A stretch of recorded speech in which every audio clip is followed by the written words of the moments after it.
मतलब यूँ है कि न धागे से न मैं सुई की अंगड़ाई से डरता हूँ। क्या कहने साहब?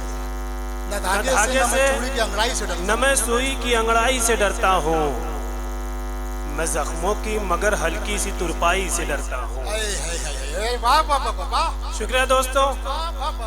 न धागे से न मैं सुई की अंगड़ाई से डरता हूँ।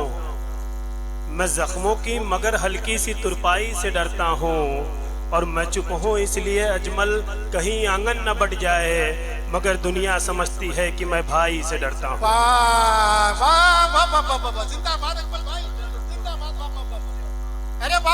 दोबारा पढ़ देता हूँ। बहुत शुक्रिया दोस्तों। न धागे से न मैं सुई की अंगड़ाई से डरता हूँ। मैं जख्मों की मगर हल्की सी तुरपाई से डरता हूँ। और मैं चुप हूँ इसलिए अजमल कहीं आंगन न बढ़ जाए, मगर दुनिया समझती है कि मैं भाई से डरता हूँ। आइए दोस्तों एक मतलब, बहुत शुक्रिया दोस्तों, एक मतलब 2-3 शेर और पढ़ता हूँ। मेरी 2.5-3 साल की बेटी है। अभी मुझे मुशायरे के सिलसिले में दुबई जाना हुआ था, तो वहाँ जाने के बाद जो मैंने महसूस किया वो मतलब और शेर में कहने की कोशिश की है। मतलब यूँ है कि पेट की आग लिए धान तक आ जाती है, पेट की आग लिए धान तक आ जाती है।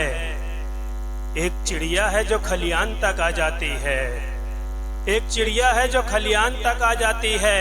और जब कोई नाम मेरा लेता है बेटी मुझको ढूंढते ढूंढते दालान तक आ जाती है। जिंदाबाद जिंदाबाद। शुक्रिया दोस्तों, बहुत शुक्रिया। जब कोई नाम मेरा लेता है बेटी मुझको ढूंढते ढूंढते दालान तक आ जाती है। और ख्वाब आंखों के मुकम्मल भी नहीं हो पाते, जिंदगी इत्र से लोबान तक आ जाती है। शुक्रिया दोस्तों। ख्वाब आंखों के मुकम्मल भी नहीं हो पाते, जिंदगी इत्र से लोबान तक आ जाती है। और हिचकियां अब तो सताती हैं लगातार मुझे, अब तेरी याद मेरी जान तक आ जाती है। शुक्रिया दोस्तों। अजमल भाई वाह वाह वाह, जिंदाबाद जिंदाबाद। शुक्रिया दोस्तों। हिचकियां अब तो सताती हैं लगातार मुझे, अब तेरी याद मेरी जान तक आ जाती है। मुनव्वर राना साहब की एक रदीफ है, हड्डी बैठ जाती है मिट्टी बैठ जाती है। खैर मुनव्वर राना साहब एक आफ्ताब थे, आफ्ताब ही रहेंगे। मैं एक जर्रा हूँ, फिर भी मैंने कुछ कहने की कोशिश की है। मतलब यूँ है कि जो मैं कहता हूँ सच कहता हूँ सच्ची बैठ जाती है। क्या कहने? जो मैं कहता हूँ सच कहता हूँ सच्ची बैठ जाती है।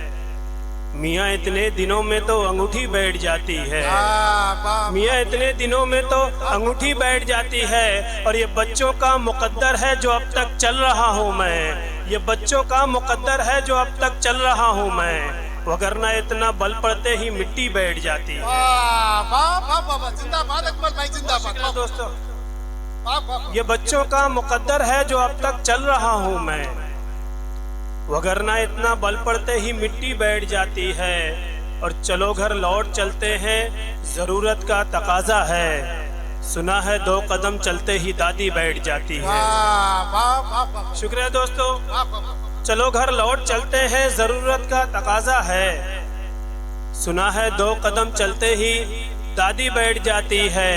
और तुझे आगाह किया था मैंने एक तरफा मोहब्बत से, कहा था दर्द बढ़ता है तो छाती बैठ जाती है। तुझे आगाह किया था मैंने एक तरफा मोहब्बत से, कहा था दर्द बढ़ता है तो छाती बैठ जाती है। और मकता यूँ है कि ये खुददारी हमारे खून में अजमल खानदानी है, हमारे सर पे आसानी से पगड़ी बैठ जाती है।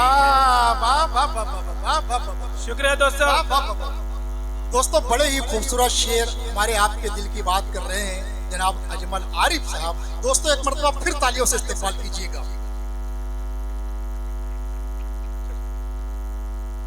ये खुददारी हमारे खून में अजमल खानदानी है, हमारे सर पे आसानी से पगड़ी बैठ जाती है, और जो मैं कहता हूँ सच कहता हूँ, सच्ची बैठ जाती है। मियाँ इतने दिनों में तो अंगूठी बैठ जाती है। वाह वाह वाह वाह वाह वाह साहब। आइए दोस्तों, एक मतलब 2-3 शेर और पढ़ता हूँ कि जो हो गया था इश्क में कुर्बान कट गया, जो हो गया था इश्क में कुर्बान कट गया, जो हो गया था इश्क में कुर्बान कट गया, दिल का मकान बाढ़ के दौरान कट गया, वाह वाह दिल का मकान बाढ़ के दौरान कट गया, और आने में तुमने देर बहुत देर की सनम, अब तो हमारी मौत का चालान कट गया। वाह वाह वाह वाह अजमल भाई, बहुत शुक्रिया।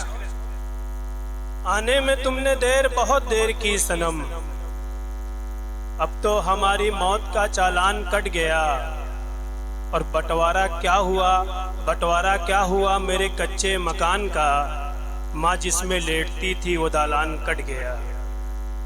बंटवारा क्या हुआ मेरे कच्चे मकान का, माँ जिसमें लेटती थी वो दालान कट गया।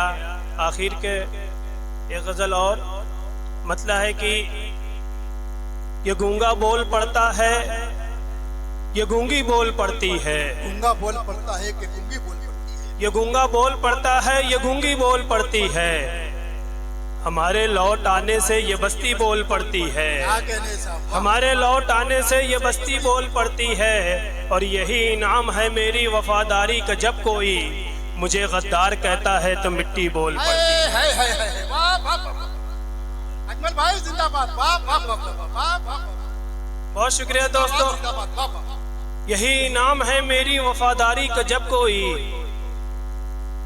मुझे गद्दार कहता है तो मिट्टी बोल पड़ती है, और ताल्लुक अब तलक इनका समझ आया नहीं मुझको, मैं उर्दू को बुलाता हूँ तो हिंदी बोल पड़ती है।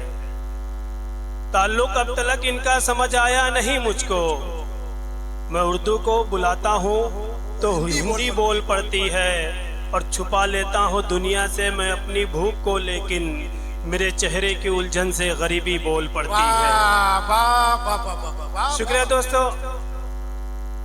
छुपा लेता हूँ दुनिया से मैं अपनी भूख को, लेकिन मेरे चेहरे की उलझन से गरीबी बोल पड़ती है। और एक शेर बेटी के हवाले से देखिएगा कि वो क्या दिन थे कि बेटी के मुँह पर दौड़ पड़ता था, वो क्या दिन थे कि बेटी के मुँह पर दौड़ पड़ता था, ये क्या दिन है मेरी आहट पे बेटी बोल पड़ती। वाह वाह वाह वाह। शुक्रिया दोस्तों। आखिर के एक मतलब 2-3 शेर पढ़ के इजाजत चाहूंगा। दिल की जगह ईमान है ठाकुर, दिल की जगह ईमान है ठाकुर, दिल की जगह ईमान है ठाकुर, अपनी एक पहचान है ठाकुर, अपनी एक पहचान है ठाकुर, और हिंदू मुस्लिम बाद में है सब, पहले हिंदुस्तान है ठाकुर। जिंदाबाद, वाह वाह वाह वाह वाह वाह। दोस्तों, नौजवान शायर